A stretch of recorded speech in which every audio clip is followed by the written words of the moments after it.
Luna Yuki. This happened last week, and I still get chills whenever I think about it. I had a dream where I was visiting my aunt's house. There are a lot of doors, but a certain black-colored door caught my attention. I opened it, and then I felt like there's something heavy weighing down my body. When I went out of the room, I saw my aunt and cousin and asked them about the black door. They were so shocked and asked me, "Why did you open that door? It has a curse inside." After a few minutes, I was completely unable to move. I saw a girl with her hair covering her face and her hand holding my arm in front of me. At this time, I was already aware that I am dreaming. I was so scared. I was struggling to move and force myself to wake up. Luckily, I woke up before anything else happened in that dream. I woke up at around 5 a.m. I think.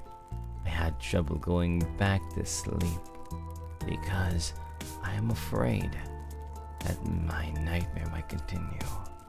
I waited until the sun to come up and listened to an ASMR podcast to put myself to sleep. I had episodes of sleep paralysis before, but this one was the scariest so far.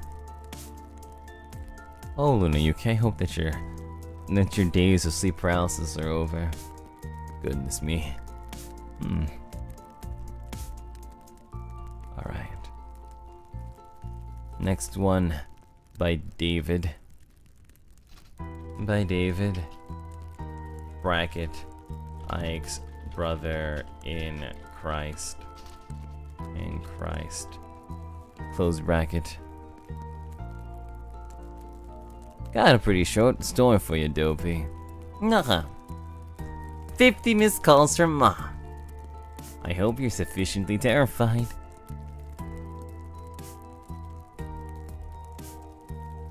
That just got the inner scary kid in me, inner scared kid in me to go. Ooh.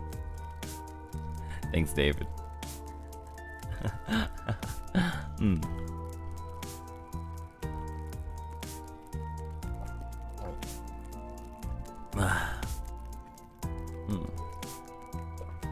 We forgot to defrost the meat for dinner. Doppio, we're coming home. Did you make sure to defrost the chicken? Oh, no way. Alright.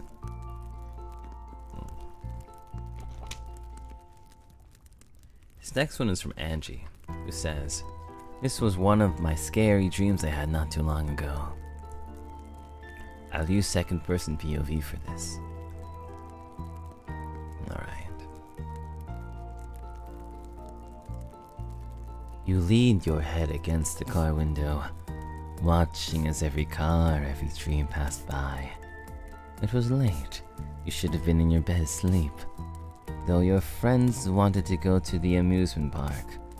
It wasn't like you to sneak out of your house, but at the same time, it was so easy to. You told your friends as long as you get home before the sun comes up, then you would go. Your friends agreed to that, and so here you are, going to the amusement park. We're here. Friend A spoke, which made you look towards them.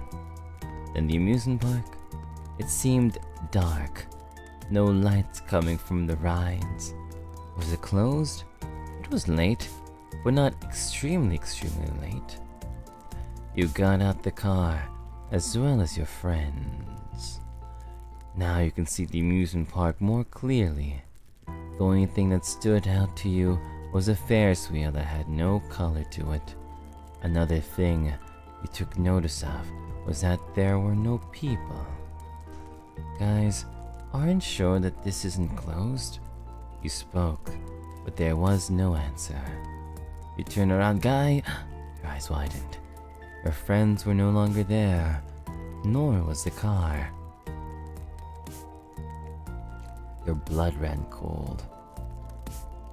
Your heart began increasing. Did they leave? No, that wouldn't make sense. You tried to stay as calm as you could and turned back to the amusement park. Something about it made you feel uneasy. It almost felt like it was watching your every move. You didn't like that. Not one bit. Turning away from the amusement park, you began walking towards where you and your friends came from. Though out of curiosity, you looked behind you and noticed that you weren't making any progress. It seemed as though the amusement park was following you. It was a crazy thought, but then again your friends disappeared out of thin air, so it wouldn't seem that crazy, right? At this point, it was getting hard to remain calm. You started to run. Didn't matter if it was in the wrong direction. You just wanted to be away from the amusement park. Come on down to Party Town where you can have all the fun in the world without any limits. You stopped in your tracks when hearing a male voice. It sounded familiar. You turned around, your eyes widening when seeing that the amusement park was no longer dull. It was filled with lights and music. You were confused, but most certainly terrified. We have rides, games, and tons of food, so please don't be shy. Come on down to Party Town and we'll have some fun with us. I know you want to. You began walking towards the amusement park. It almost felt like there was a force pulling you. You didn't scream nor cry, you just watched as the amusement park got closer and closer.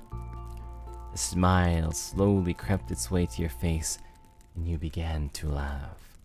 Though you heard other laughters as well, and once you were in the amusement park, the laughter died as well as yours. Soon, the amusement park was back to the way it was. No lights, just darkness. Thank you, Angie. Ooh. If I wasn't scared of Ferris wheels and amusement parks already, then, you know.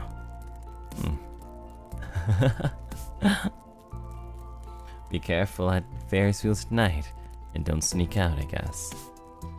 The next one is from XSOLEIL, but in italics. I don't know how to add italics. Oh wait, no, I do know how to add italics. Wait, hold on. Wait, where actually is the italics?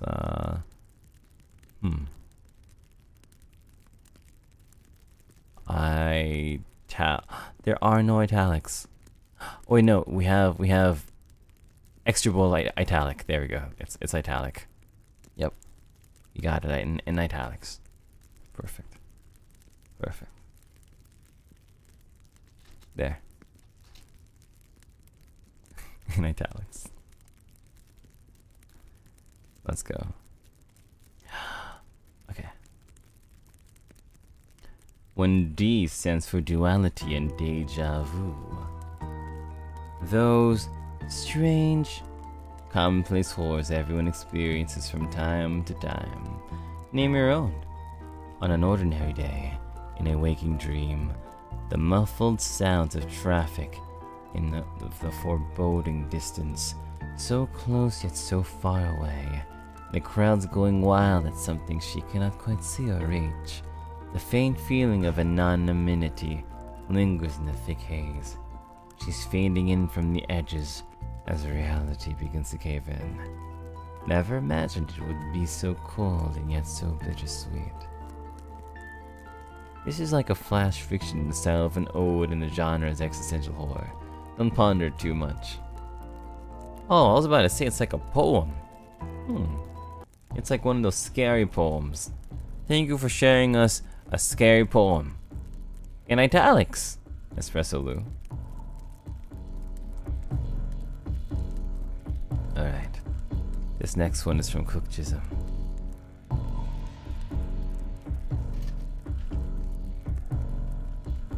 And, let's see. And not in italics. There we go. Unless you want to be in italics, Cook Chisholm. Maybe bold. And there you go, bold. Alright. Italics perms revoked. Yeah, you have to have an italics. You have to have a name in italics to get the italics italics buff. Okay. I had a small horror experience, and the fact that I used to live in a haunted house. I barely remember anything, because it happened when I was 4, according to my mom. I'm sorry if I didn't explain it well, because this was all I could remember. The experience was mostly on my mom, since she was the one who unfortunately got haunted the most, which is something I could remember from her. One night, she went to the bathroom and heard someone calling her name. But there shouldn't be anyone because everyone was asleep. There was also a time she could hear footsteps, like someone was walking by her room, whether it be in broad light or at night.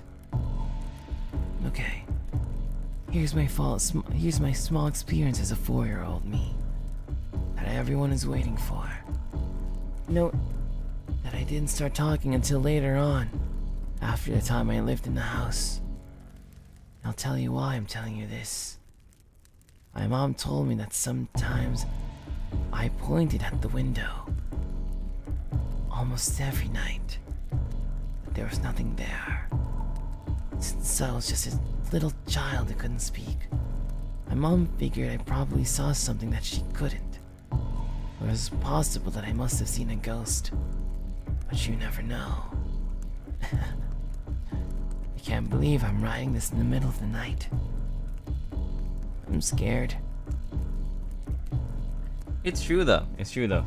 I feel like children definitely have the abilities to do some kind of spooky stuff. Because number one, children do not lie. You might be like, don't be what do you mean children don't lie? So, you know, children can tell lies, right? Like, oh, my dad made Pokemon, right? Whatever. But when they're really, really, really young, they don't really have the concept of lying at all. So it's like that's like evidence number 1 that children can like do like can perceive some really scary stuff. And number 2, they forget about it too. Usually liars remember their lies, but when a child forgets it, it's kind of like it was like a sense that a child has, but then they lose it over time, I guess. I don't know. I just feel like it's just proof that children are built different. Kids are built different.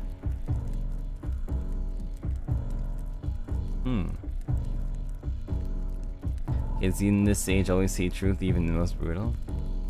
I was hearing about something the other day, actually, about kids. About how some kids will talk about their past lives. Like, for example, I think there was a famous case about this one boy, who saw Princess Diana on television, and was like, "Yo, that's me and my boys." What do you mean, my boys? The parents were looking at the kid. He was like, "Yeah, that used to be me." And they're like, yeah, right. And then the parents did something. You've heard of that? Yeah. And the parents were like, "Okay, yeah, well, if you're really Princess Diana, can you tell which one's your castle?" And Princess Diana was like, "Yeah, this cat." And then the boy was like, "Yeah, it's this one. This is where my summer home was." And they're like, nah, way. What's the name of your brother? And then he was like, "Oh, it's John." And then they were like, no way. There's no, Princess Diana doesn't have a brother named John. Later on, it gets revealed that Princess Diana actually had a brother named John. But it wasn't revealed to the public. Pretty spooky.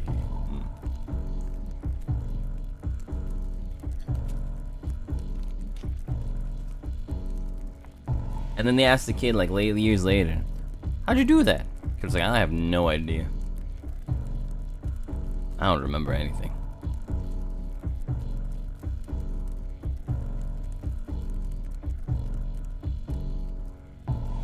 Spooky. Super spooky. It's super spooky. Alright, next one is from Moon Valky.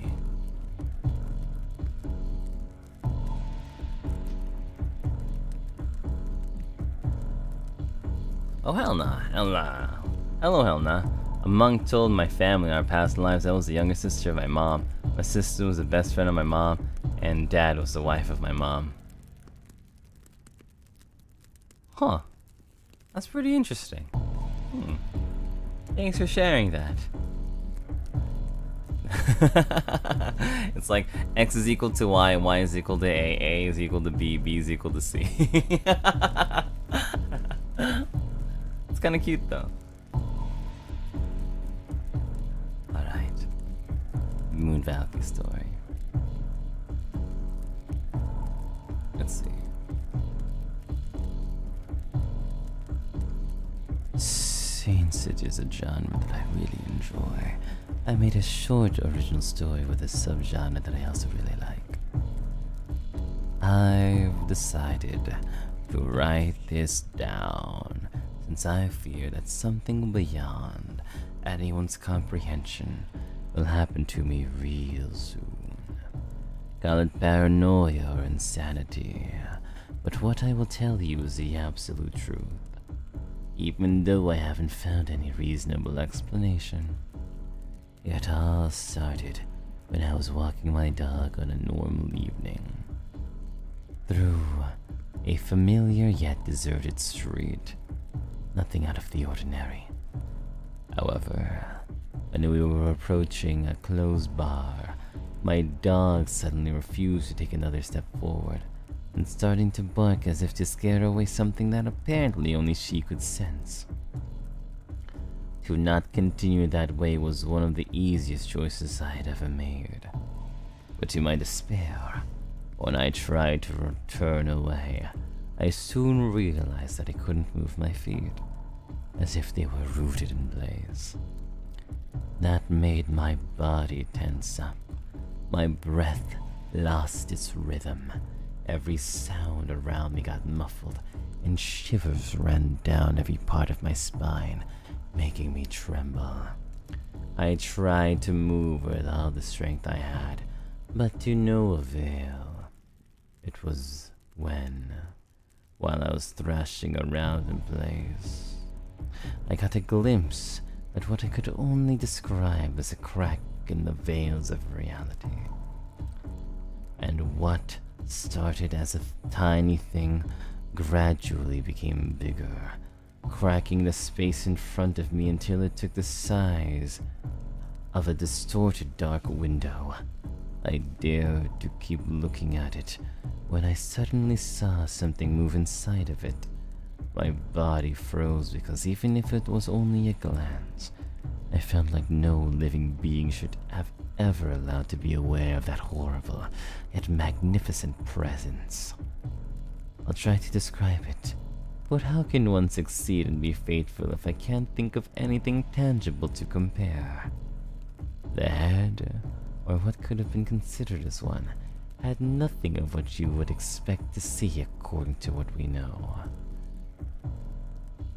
The sensation was to be looking into a black hole.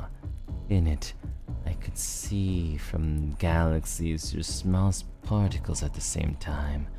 The rest of the body that was visible, I can only compare with that of a tree, whose long, distorted branches tried to become sentient, radiating all the colors, and yet absorbing it all.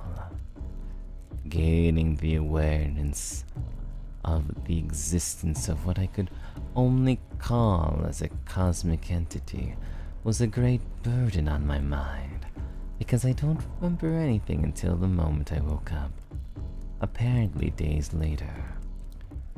In the presence of the doctors in my family, They said everything was normal, but I beg to differ. There's absolutely been something wrong with me and my surroundings since that day. I've been seeing those cracks in reality at the corner of my eyes, no matter where I go, even inside my house. I've been having nightmares or visions of a distant place that I can only compare to an infinite oily swamp with no separation between ground and sky. It will always try to sink me to its depths.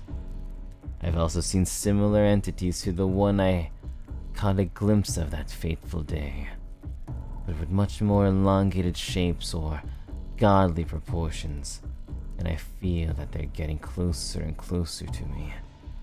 They're calling me. Yes, in a perfectly synchronized chorus of voices, and it's been haunting me for months now.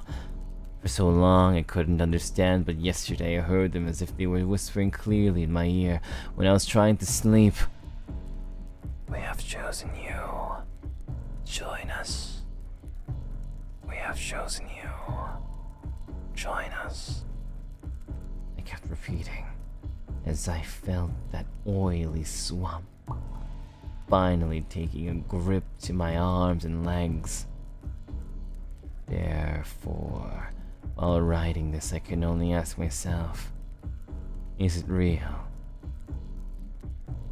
Or is it merely madness?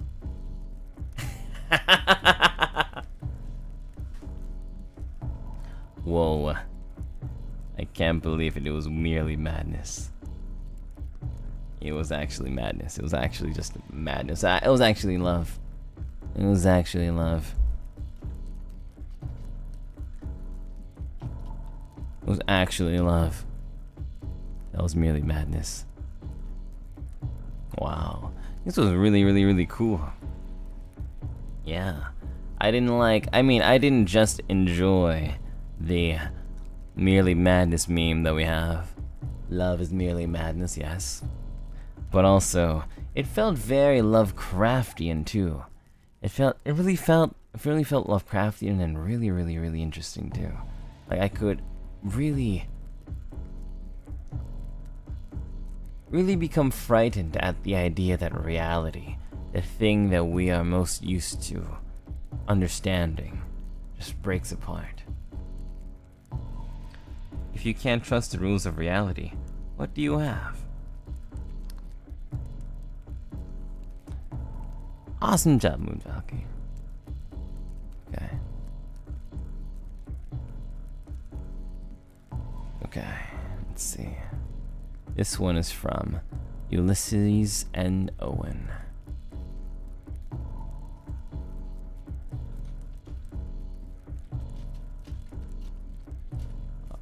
Owen. Alright.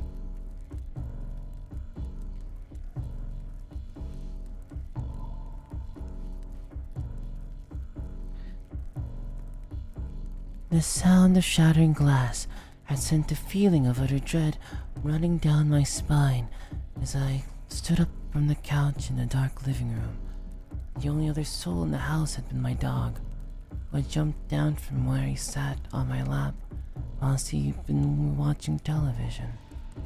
My heart pounded against my chest to the point that I swore I could hear it reverberating in my ears. Through stifling breaths, I looked over towards my bedroom, where there were only the visible lights dripped into the dark room, and where the noise had come from. My dog was fearful, ears back against his head as we both stared at the now silent room. In my haste, I grabbed him and fled to the front door nearby, but stopped when I realized just what I'd gotten so scared of.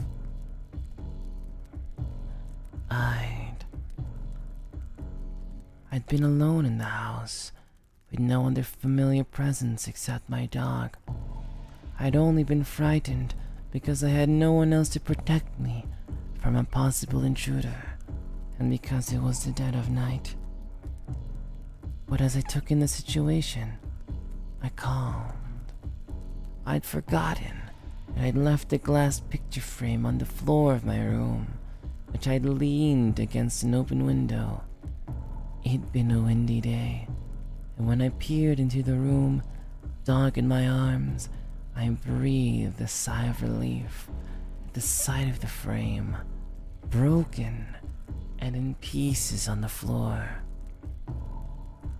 It'd been one hell of a scare, but I managed to fully relax as I let my dog scurry away from me. He too had sensed that I was no longer afraid, and that there was no imminent danger around us. Honestly, it had not been a good night to be alone. A month earlier, another scare had occurred. Though it had taken place in the backyard of our home, not my bedroom. I could vividly remember standing by my window that morning, peering out into the yard, and contemplating whether or not it was a good idea to even leave the room. I'd heard the regular sounds of the gardeners coming in through the back gate and thought nothing of it until that gate burst open, only to reveal a man dressed in black from head to toe, staring right back at me. This was not the gardeners. This was some person, some stranger. Ooh, it's a Uki. It's Uki. Hello, Uki. Hello, Uki. It's Uki. Hello, Uki and stargazers. Hello, Uki. We're doing something spooky. Purple and magenta, magenta love purple. Purple and magenta, but magenta love purple. Okay. Thank you so much, Yuki. Hope that star has been treating you kind. Oh, Yuki. Alright. Purple is magenta, magenta is purple, and heart happy all around. That's all I feel. But we have to go back into horror mode.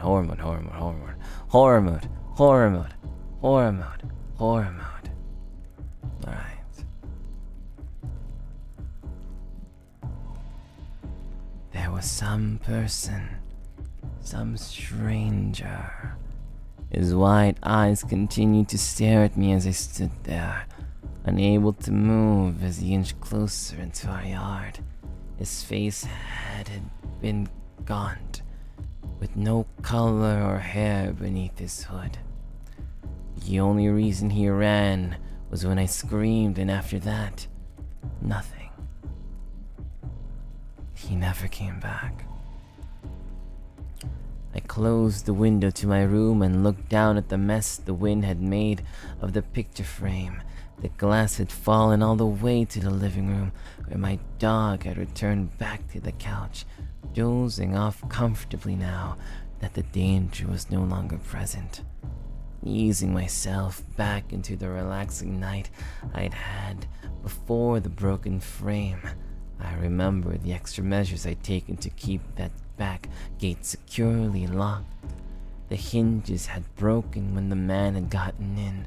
Therefore, we replaced them with new ones and also a bigger lock. The only way anyone would be able to get in was through unlocking that padlock with a series of numbers. 120922. Dot, thank you so much for supporting our stream. 5 Doppio Dropscythe members, thank you, Dot.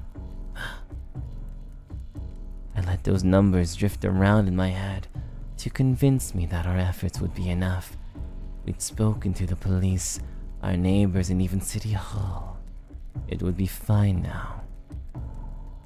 Although it was common to have the occasional straggler walk through the alleyway behind their back gate, it was not common for them to come crashing into private property. That was what had scared me the most, and it was also what continued to scare me. I pushed my hair out of my eyes and tried to distract myself by heading into the kitchen. I needed to at least eat something to lessen the tension in my gut, but before I could do that, I stopped in my tracks. The kitchen was by the back door of the house, where most of the light could not reach. I paused as I got to the door and pressed my ear to the fabric of the curtains that covered the small window above it. It was impossible to look out into the backyard with how dark it was, inside and outside. At best, I could only see my reflection in the glass of the window. It was silent out there. Good. Stepping away from the door, I strode towards the kitchen counter when my foot kicked at something heavy. It felt like metal. When I stooped down to look, my blood ran cold. There, on the floor, a blue padlock glinted in the faint light of the room. It was securely locked, as if it had never been used. I could feel the sensation of danger in the air. I could almost taste it. It was impossible to move, to form coherent words. I didn't know what to do. That padlock should have been on the back gate, but now it was here, on the floor. In the living room, I could hear my dog jump from the couch and onto the solid hardwood ground. The sound of his low growling made me slowly take a step away from that direction, until I hit the back door. There was nowhere I could go. I didn't want to go to the backyard, not even if there was something or someone in the living room, but my dog. Another fear made me choke up. I couldn't leave him behind. Carefully, I took a quiet step towards the kitchen exit. It was too dark to see into the living room because I hadn't turned any lights on. The flickering of the television screen would only be my guidance. Would be my only guidance. A second after I'd left my spot, I could hear the faint sound of wood creaking behind me, as if someone was pressing their hand next against the back door. It was locked though. No one would be able to come in. With my back against the kitchen counter, I could hear my dog's growling subside. It was quiet now. Very quiet. My nails scratched at the marble surface of the counter. My body stiff as the harsh wind outside continued to hit against the house, ruining that silence. Dropping my gaze down to the padlock on the floor once more, I put a hand to my mouth to stop myself from letting out a scream. No, I couldn't help but speak out. The sound coming from the back door disrupted me. I listened intently. One knock, and another, and another.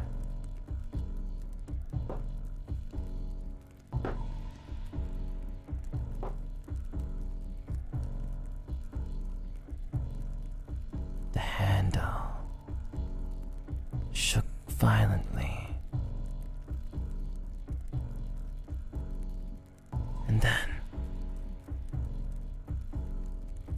And then what? And that's it. And then that's it, apparently. What?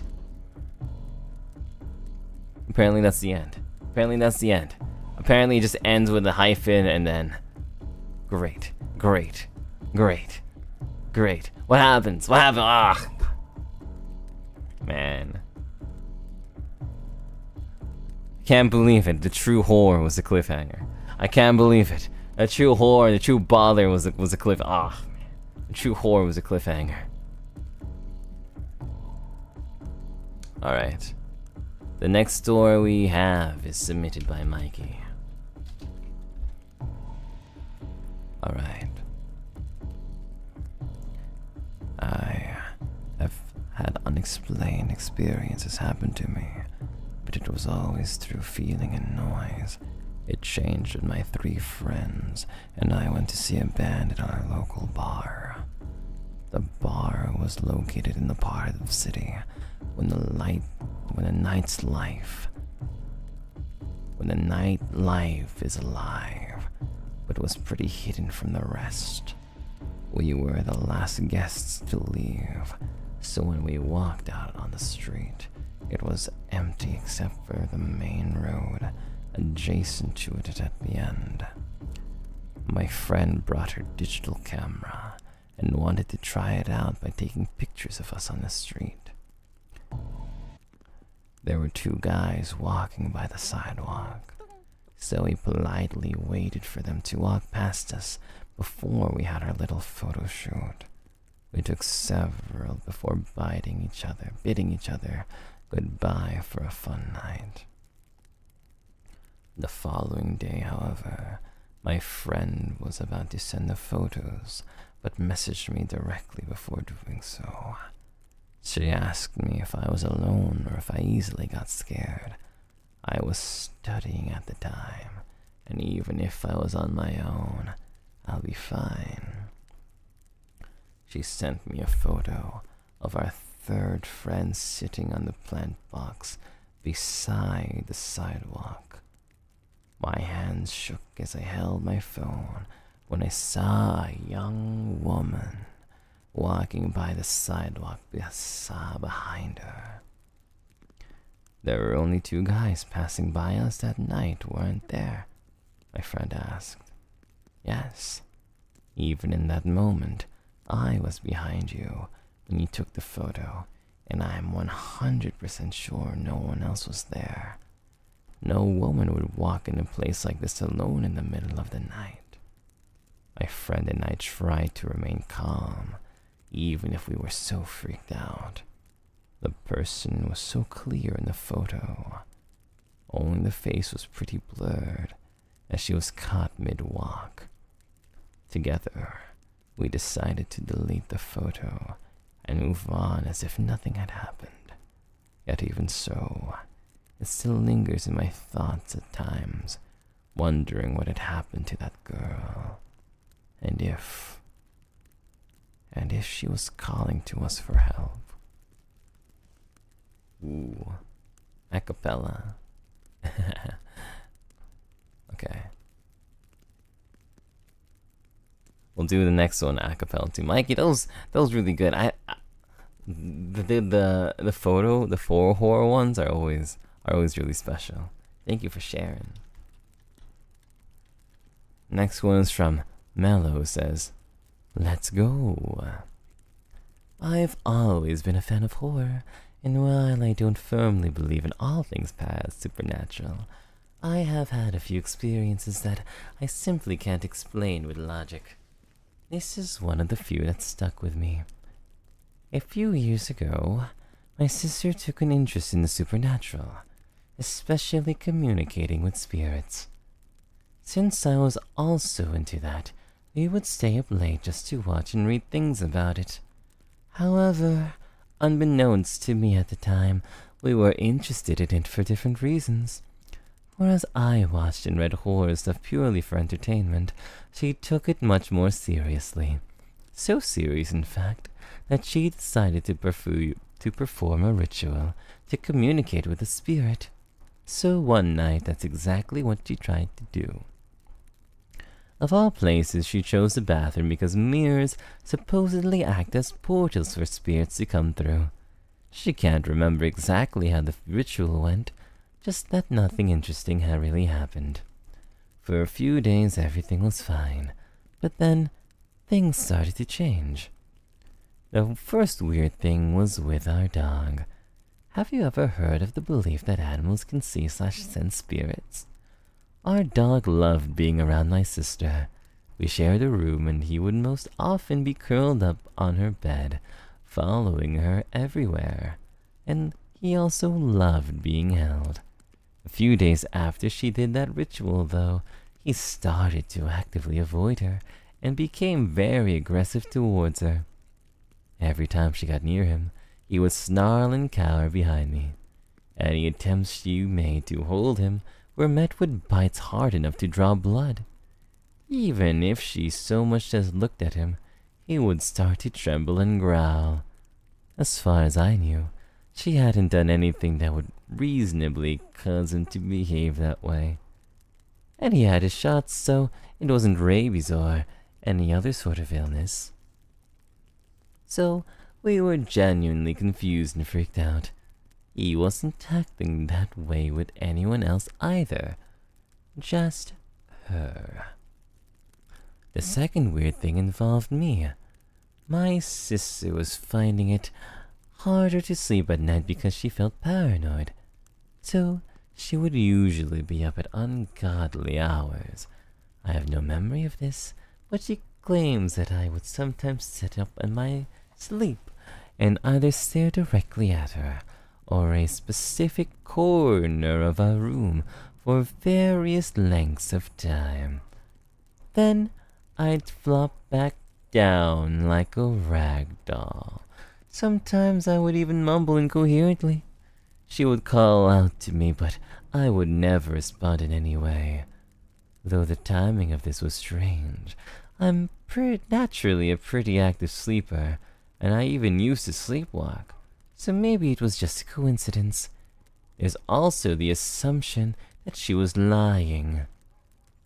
But to this day, I still hear a slight tremble in her voice when she talks about it. So I find it hard to doubt her. During that time, I also remember my nightmares becoming much more violent and sometimes less organized. My dreams usually have clear and stable plots, but these were more like flashes of random disturbing imagery. These new dreams would also often involve malevolent spirits possessing me, and one was especially memorable. I'll include it in the replies. Maybe this was related, or maybe it was just another coincidence. After all, frequent nightmares were nothing new to me back then. The last weird thing involved our mother.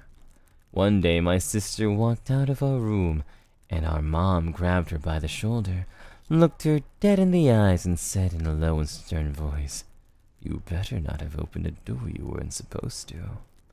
Our mom is very religious, so by opening a door she meant letting spirits come into our home. She didn't say anything more, as if she were fully aware that my sister knew exactly what she was referring to. My sister swears that she never told our mom anything about it because she knew our mom would flip, and they don't have a good relationship. She didn't even tell me anything, and we're really close. Over time, the whole atmosphere in our house became very restless and tense. My sister was exhausted and irritated all the time because she couldn't sleep. My nightmares left me completely drained on a monthly basis, and our parents were becoming more suspicious of my sister, but never confronted her about it. Thankfully, we moved into our current home, and things went back to normal after that. Our dog loves being around my sister again, and stays in her room. I don't have frequent nightmares anymore, and our parents haven't mentioned anything related to that whole incident ever since. I don't know what became of that previous house, or if the people that lived there are experiencing anything like what we did. But if so, I wish them luck. Lol. Ooh, another haunted house story. I'm telling you, you can't. These houses, well, you know what would be really crazy? What if one sidekick had a horror story about a house, moved away, and then another sidekick moves into the same house, has more haunted stories, and it just turns out that we're all talking about the same house? That'd be the craziest. That'd be crazy. Absolutely crazy. Okay. So the next one is from Arcana. But we will give this one just a minute, because I've got a horror story. There once was a Duke of Discipline who drank so much water that he had to stop in the middle of stream to pee. B.I.B.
Let me tell you the opposite of a horror story. There once was a man, a duke, who, even though was so scared of being late, leaving stream alone and stuff, he still washed his hands with soap and water and dried them too. This is not a story of horror. This is a story of victory.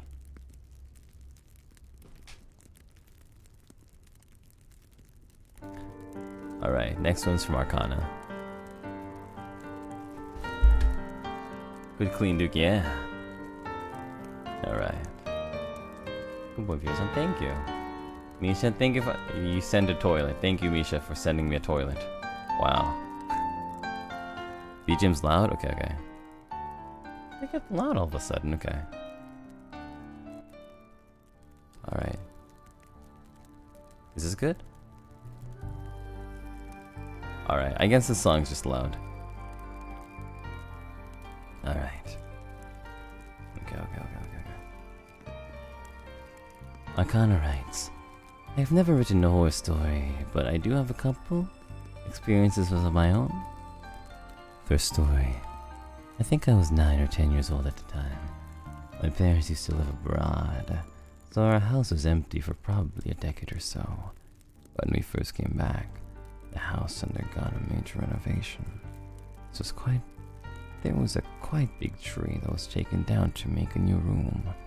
The new room was used as an in-house office by my father, so it is usually only used during work hours.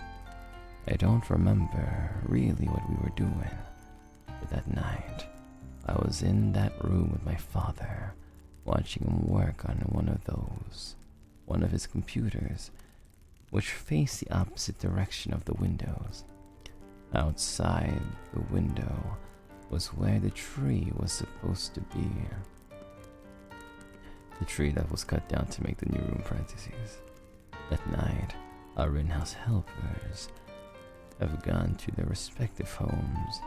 There were only me and my parents in that house, while my father and I were focused on the computer. Suddenly, a shrilling, loud, female laughter was heard from the direction behind us. It was so creepy and unsettling that I could feel my heart drop.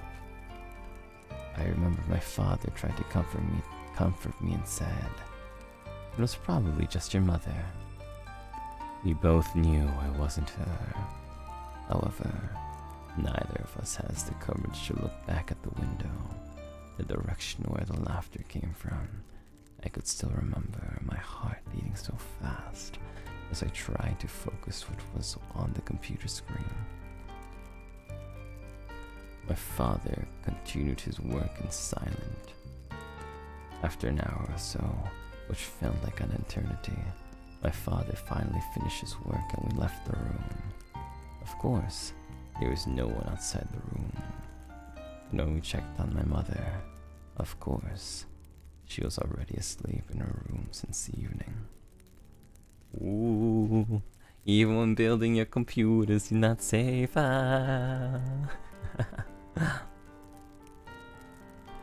We have another one. Okay, this next one, Ella Marie writes, "I don't have any stories of my own, but a great idea would to make 2-sentence horror stories. 2-sentence horror stories. That's a really fun writing prompt."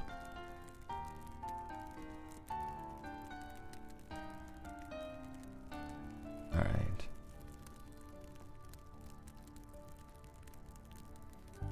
All right. Okay. Next one is by Susu. Oops.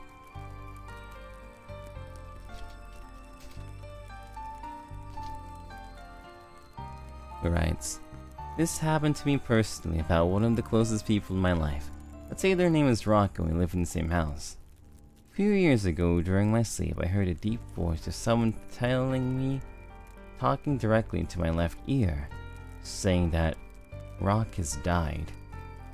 I woke up in a cold sweat. It was 5 a.m. in the morning and I rushed into Rock's room to check, and Rock was still sleeping. 2 days later, Rock passed away due to illness, and I still do not know who or what that voice was I heard in my sleep." Oh my god, my heart broke. Aw. Aw, Susu. I don't know who Rock is, but oh no, that's really sad. I feel for you. I feel for you, Susu. Man.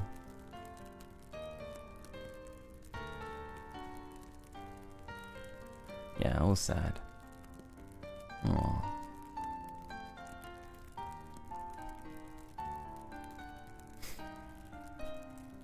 Hoping the best for you, Susu, and for Rock too. Alright. Next one we've got is from Rap Boy.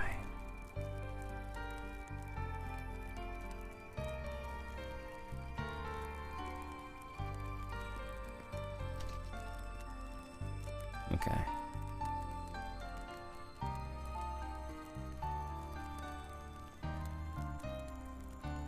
Okay.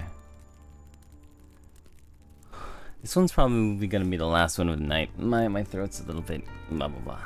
Okay. January 18, 2023. It was a cold night in the valley. I was playing a quick game before I sleep, and suddenly I heard a loud shriek near my bedroom window. I quickly ran to the living room to my parents, who were both watching a series. I was thinking, it must be an owl, but I remembered that there are almost no owls where I'm living in, and I slept through the whole night, dreading whatever made that shriek is waiting for me to open the curtains. Oh, this is one scared rat. The rat is scared of an owl. The rat is scared of an owl and an owl ghost. Goodness, but I hope that you're able to sleep well nowadays, Rap Boy.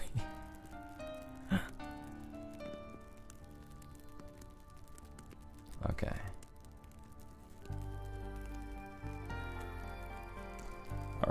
Okay, last one. This is the last one.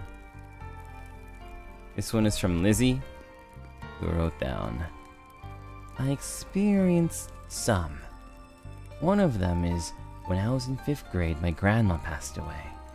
The night after we buried her, we heard knocking on the floor in her bedroom. The knocking sounds were very familiar when she was still here trying to walk with her stick. My grandma was blind. And it's not just me who heard it. All my family members heard it too. My father checked my grandma's room, and there was nothing but a flower smell coming from her room when he opened the door. This one, I think is really cute. This one's really cute. I love this one. Thank you, Lizzie. This one's good. This one was wholesome. Okay. So yeah, Kugu Delore says there must be a part 2. Yeah, we're going to definitely do a part 2 because I don't want you guys' effort to go to waste. So yeah, what I'll do is that I'll send a like or like a heart to each one that I've read, and so the next time when we do this, we'll be able to easily know which ones we've already done. But yeah, maybe we'll do this like once a month or something. I think it's kind of a cool idea. Yeah. I think this is a really smart way to just it's a smart way to bookmark them, and it's also a really fun group activity, don't you think so? I think it's a really fun group activity. You all get to share stories with each other. It's like how to like learn about other sidekicks and stuff. Telling stories. I looked in the fridge and there were no dino nuggets anywhere.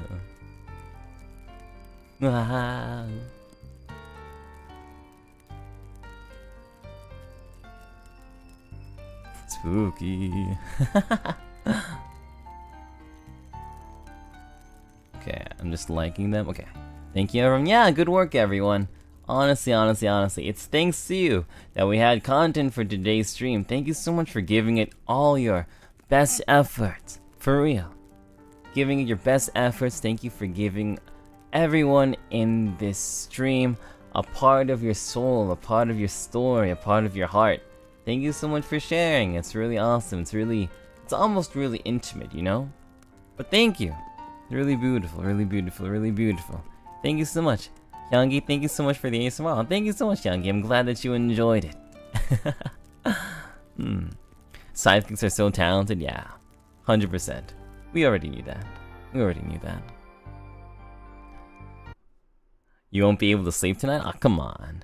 There's only one story. 2, 3, 4 stories maybe that were about sleep. Being kind of spooky. Spooky sleep. Bacon the eggs. Remember for 2 months? Thank you so much, Bacon the eggs. Wait, no more spooky. No more spooky songs. There we go. No more spooky songs. No, okay. So, tomorrow we're going to be doing Tokonambu. We're going to be doing Tokonambu tomorrow. But before that, there's 2 things I still want to do. Number 1, we have to go say thank you to our artists. Gotta say thank you to the artists. Then we'll go read the super chats. And then we're going to do something that we're going to do on every solo Doppio stream from now on. Jamie Lord's Little Mistake, thank you Pio-chan and writers. Thank you Jamie Lord's Little Mistake. Me, Pio-chan, and writers. Thank you everyone. Shurong, thank you so much, Shurong. Thank you for your generous support.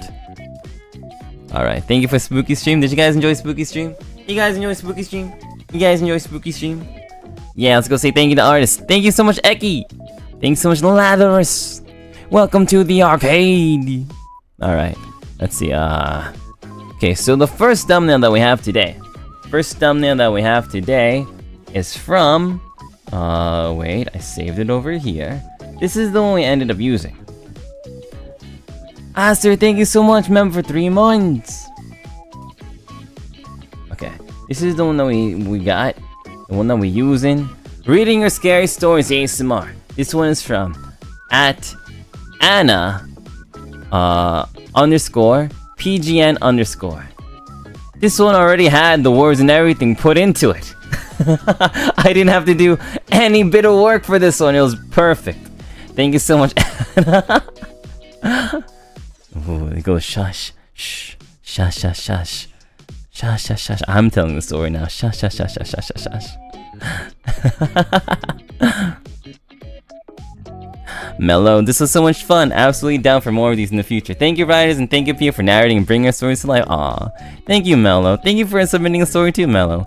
Axotopy, thanks for a great performance and stream as always. Thank you, Axotopy, for that and for sending a story too. Mommy, thank you, PL Sweetie, for the spoopy stream. Your voice and the way you read makes stories more spoopy. Keep up with the good work. Thank you, Mommy. Yonghi, 감사합니다, Yonghi. Thank you, thank you, thank you, thank you, thank you. Thank you, Yonghi. Thank you, Yonghi. Thank you, thank you, thank you, thank you, thank you. 감사합니다. Thank you so much. I'm really grateful if you guys enjoyed today. I gave it my best efforts. Miss Jerry Lolliot says, thank you everyone for the spooky stories and thank you Piotan for the ASMR stream. I'll probably have nightmares tonight. Don't worry. Just dream of me and you won't be scared. I promise, I'll go save you in your dreams.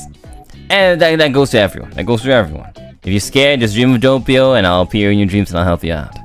Yoshida says, thank you, Pio-chan. Otsupio!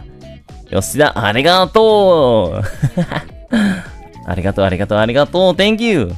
Lisa says, Otsupio, hope you don't have nightmares. I'll be fine. Question is, will you be fine? Coco B, Otsupio, all the stories are great, especially the ones based on true stories. I hope I don't have nightmares after this. Don't worry! It'll be okay. Dot says, Otsupio, Otsu writers, good work! Yeah, double thank you to the writers. Thank you, Anna, for submitting your art.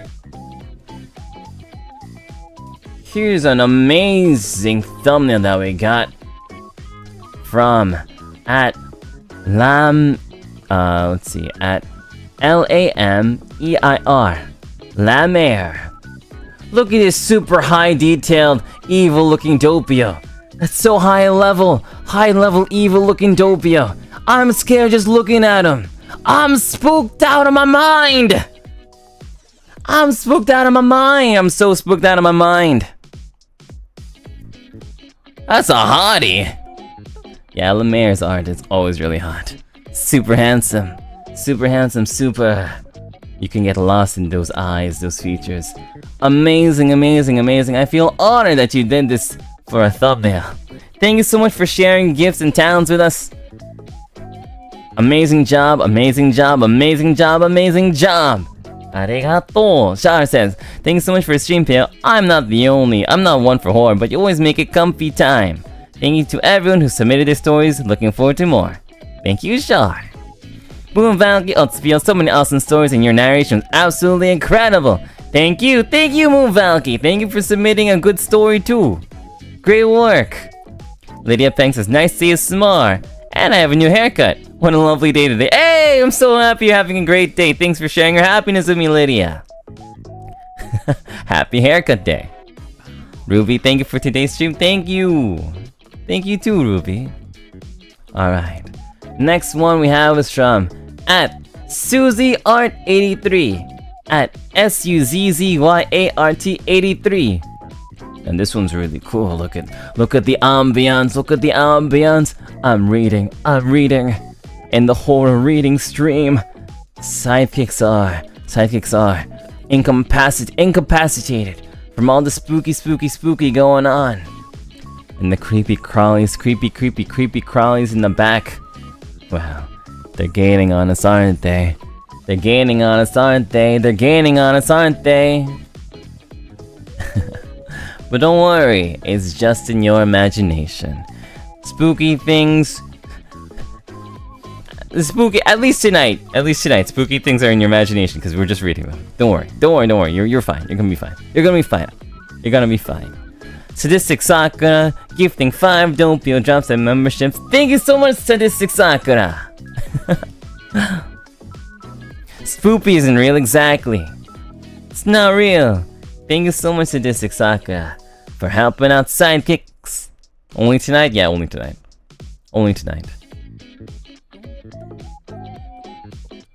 Anna_PGN_. Thank you, Doppio and Sidekicks, for the amazing stream. Thank you, Anna! You gave us an amazing thumbnail, Anna. Thank you so much for your hard work. Speaking of thumbnails, this one is from @GamJamAyo @GAMJAMAYO. There's me. There's Doppio, surrounded by spooky ghosts. And the sidekick is also a spooky ghost, apparently. Woo! Woo! Is that blood? No way. No, that's probably strawberry jam. I was about to say ketchup, but ketchup stains clothes like no tomorrow. So it's probably strawberry jam.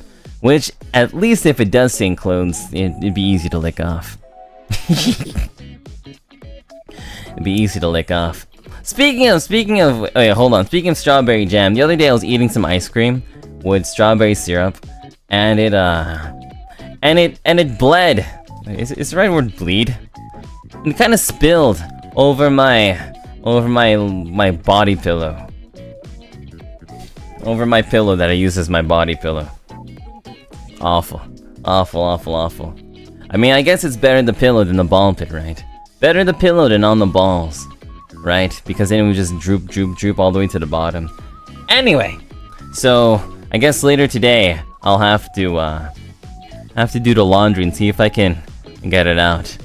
But it's kind of getting old too, so I'm thinking about trying to get a new body pillow. I'm still wondering on which character I should get for it. I think it'd be really funny. Anyway,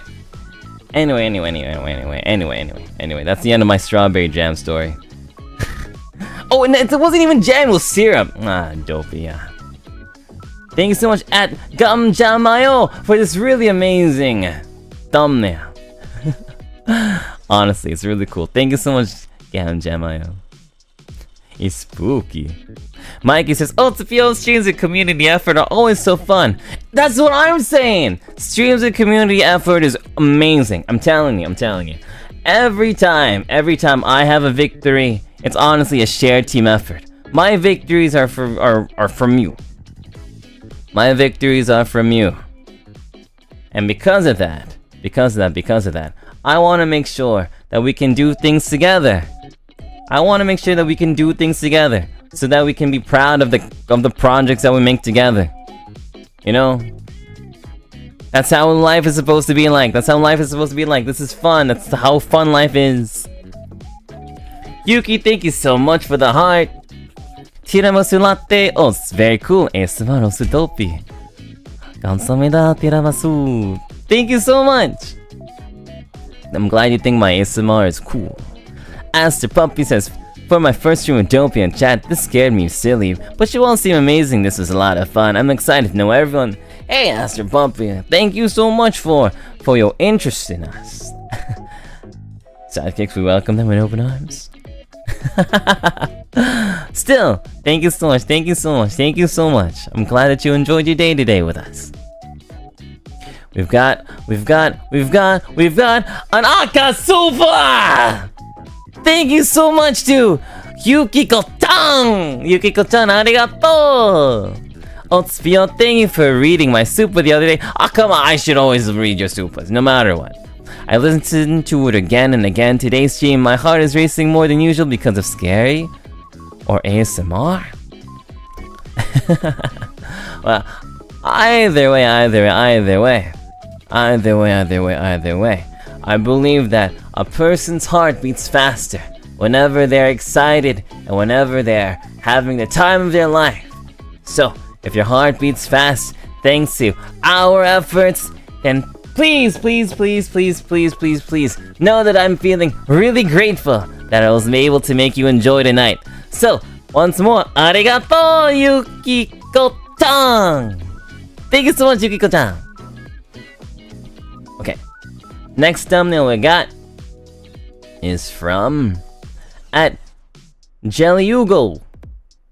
JellyUgo, who gives a really cartoonish, spooky It's a spooky movie. A little flashlight under Doppio. Ooh, a little flashlight under Doppio, making everything so spooky, scary. Ooh, even the sidekicks are so scared because of the flashlight Doppio. Sidekicks are like, ooh, look at the scary lighting. Look at the scary lighting. Look at the scary lighting. But you know what is not scary? Bubblegum Sans regular fun. Let's go. I love that fun. Thank you, Jelly Yugo, for this amazing thumbnail. It's really cute. The last thumbnail that we have is from, well, let me just say that it's a masterpiece as an image. It's a masterpiece. It's a masterpiece. It's a masterpiece. It's a masterpiece. If you haven't seen this before, feast your eyes. This is amazing. It's a masterpiece. Doppio says, if you talk about scary things, ghosts can come out. Is that okay? If you talk about scary things, ghosts can come out. Is that okay? It's absolutely beautiful. Absolutely beautiful. There's me, Doppio, chilling there. It's me, Doppio, just chilling there. With little dolls of my friends! Little dolls of my friends! Especially Hex, who's really wrapped up, I guess. And there, a spooky person with long hair. Oh, spooky, spooky, spooky. Coming out of the computer screen. Oh, spooky. Spooky. But that hair color is really stylish. So are you spooky? Am I gonna be scared, or am I gonna ask you for hair tips? Either way, it's a victory for me. And just by seeing this picture, I feel victorious. So thank you so much. Thank you so much to the artist NG_DO168. Thank you so much. Absolutely, absolutely, absolutely, absolutely, absolutely pretty. Super pretty. 동감사합니다. Okay. And I believe that's it. Oh wait, no. There's one more thing I wanted to do. Really quick before we end. So, some of you guys told me, but actually I knew it pretty much from the beginning, that there's a little project going around called the Dope Appreciation Project. The Dope Appreciation Project. Started by... okay. Oh. Did I misspell the word appreciation? Okay, wait. There was like a certain way to spell... What's the hashtag? Someone's... dope... Did I misspell it? Somebody give me the hashtag. I know Meow started it. I know Meow started it, but what's the... Is this a hashtag? Okay. So this hashtag has a lot of beautiful messages for me. I have not gotten your fan letters. I have not gotten your fan mail yet. However, don't you think it would be really cool to have a fan corner segment at the end of every stream? We can read like 2 or 3. And I get to read your fan mail. We can read fan mail at the end of the stream. We can read fan mail. At the end of every stream, we can read fan mail. I thought that was amazing. So what we're gonna do is we're gonna read a little bit of fan mail for like 5 minutes.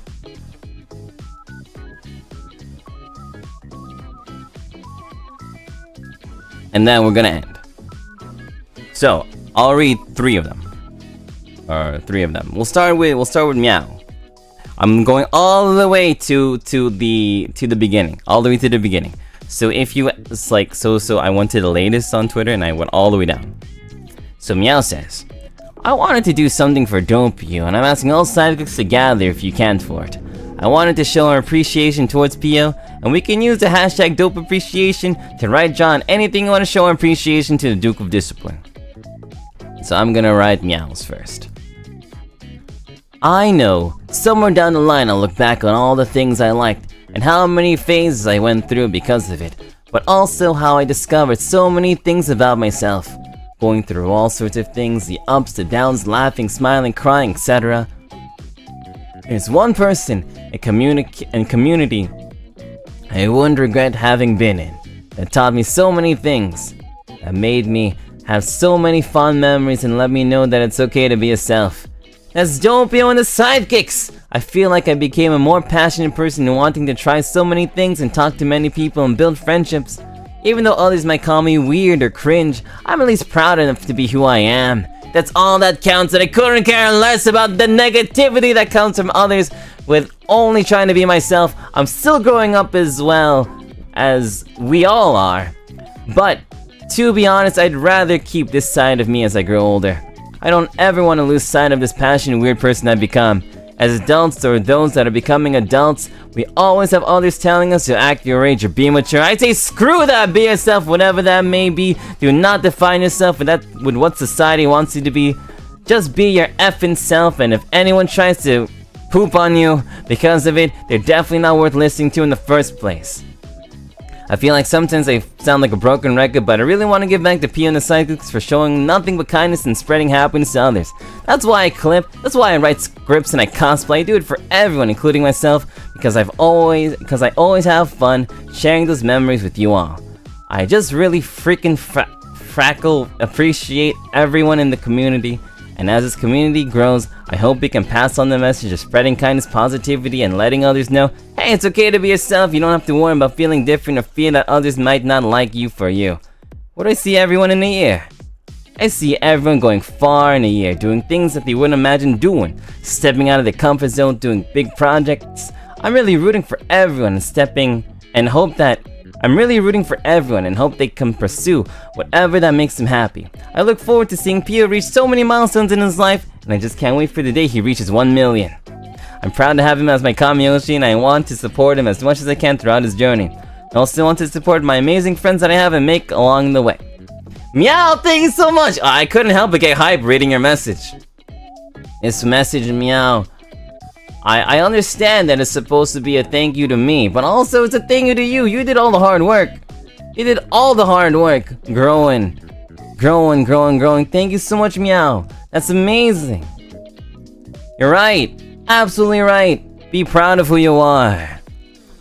Boo Boo Nu, you are so great. We love you. Aw, thank you so much, Boo Boo Nu. 감사합니다. Thank you. Haniwa. Thank you, Haniwa. Thank you so much. Thank you so much. Okay, that way I don't miss it. Rose, thank you, Rose. Welcome, Rose. Lychee, member for 3 months. Thank you, Lychee. Thank you so much, everyone. And it's true. Be yourself. Be happy. Thank you, Meow. I got one from Artemis. Artemis says, Doppio. The D in Doppio stands for dependable, delightful, and diligent. The O in Doppio stands for one of a kind, outgoing, outstanding. The P in Doppio stands for personable, precious, priceless. The I in Doppio stands for incomparable, incredible, inspiring. Woo! Artemis, thank you! The A stands for amazing. The A stands for affluent. The A stands for a poet. Thank you, Artemis. Thank you, Artemis. Thank you so much, Artemis. I hope that I can live up to your poem. Okay. And then, last one we have. Well, I guess we should do a shout out first. The last one we have. I'll take a picture. And put it on screen really quickly. The last one here is this. So there's so this is the last one. Spink, thank you for 3 months. Off-Grid04, thank you for 3 months. Off-Grid, thank you for your art as well. Rose, even though I missed the live, I'll watch this VOD. Can't wait to hear spooky stories. Yeah, it was really fun. I think you'll like it. So this little sidekick painting and drawing stuff. Some beautiful stuff. Thank you, Yurima. Yurima on Twitter @Izumi Yurima says, hello. I tried making a template for those who want to give a message to Pio and Dope and hashtag Dope Appreciation. You can save this soon or download using the link in the replies. No need to add credit should you decide to use this. Yurima, this one might not have a message in it, like with words, but I can feel the message through your actions. And let me tell you, I really do appreciate it. I really do appreciate you doing this. You have not only given a way for others to express themselves, but you have also expressed yourself by showing love for the community. Thank you so much, I appreciate it. Thank you, Yurima. Alright, and with that, that is the end of the stream. Whew. Yurima's template has helped many sidekicks in expressing themselves, always appreciating their kind efforts. Awesome, really glad to hear that. Thank you so much. Sidekicks, thank you so much. I always say thank you so much because it's true. I wish there were more words to say thank you. I'm proud of you. Oh wait, I guess that came out. I guess that's a good one. I'm proud of you. Thank you so much for doing stuff to make me proud. You make me proud. I'm happy to be a part of the Sidekicks. Even though I'm the leader, I'm proud to be part of it. This family is incredible. This community is incredible. I'm happy every day. And it's cause of you, so thank you! From the bottom of your Doppio's heart, thank you. Vesper22, thank you to Vesper. Poo10, member for 3 months, thank you so much. Alright. I gotta start eating dinner. And so, that is it. Tomorrow, 7 p.m. ESC, we're gonna be playing Tokonambu. Haven't been able to make a schedule for make a schedule yet, but we're gonna be doing that. Tokonambu, 7 p.m. Yeah. Okay. And we're gonna be raiding, let's see. Let's go raid, Kyo! We'll go raid Kyo. We'll go raid Kyo.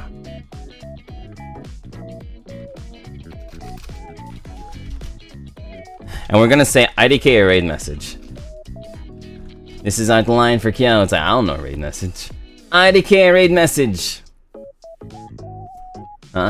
Because this stream is IDK, so we're gonna say IDK. Let's make them smile.